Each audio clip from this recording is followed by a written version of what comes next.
ভাবনারে কি হাওয়ায় মাতালো দোলে মন দোলে অকারণ হরষে মোর ভাবনারে কি হাওয়ায় মাতালো দোলে মন দোলে অকারণ হরষে হৃদয় গগনে সজল ঘন নবীন মেঘে রসের ধারা বরষে মোর ভাবনারে কি হাওয়ায় মাতালো দোলে মন দোলে অকারণ হরষে।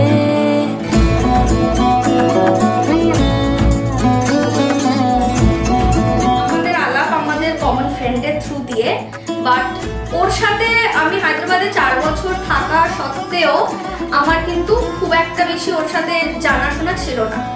এবার আলাপের পরে আমাদের কথাবার্তা বলতে বলতে ও প্রায় 1 মাস পরে আমার ফোন নাম্বারটা যখন চায়, তখনও কিন্তু অসম্ভব ভদ্রভাবে আর খুব কম কথা বলেই চেয়েছে।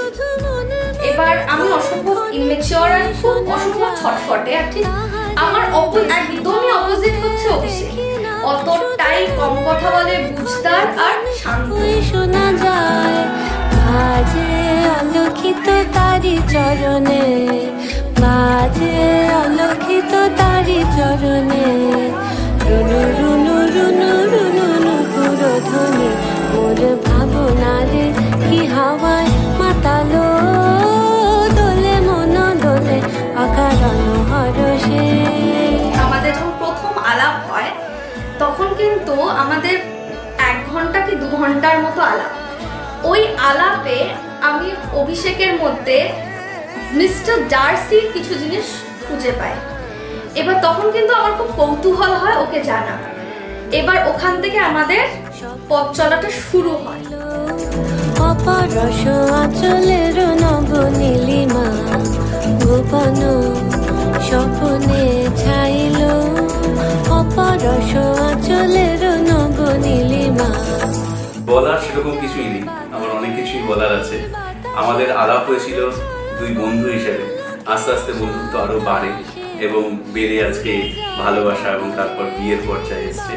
তো এর থেকে তো ভালো কিছু হতে পারে না। তবে হ্যাঁ, একটু তো কেমন করছে, মনে হচ্ছে যে কি হলো, লাইফটা চেঞ্জ হবে হয়তো। তো সেক্ষেত্রে আমি জাস্ট এটুকুই বলবো, জানি আমি সেদিন করেছি ভুল।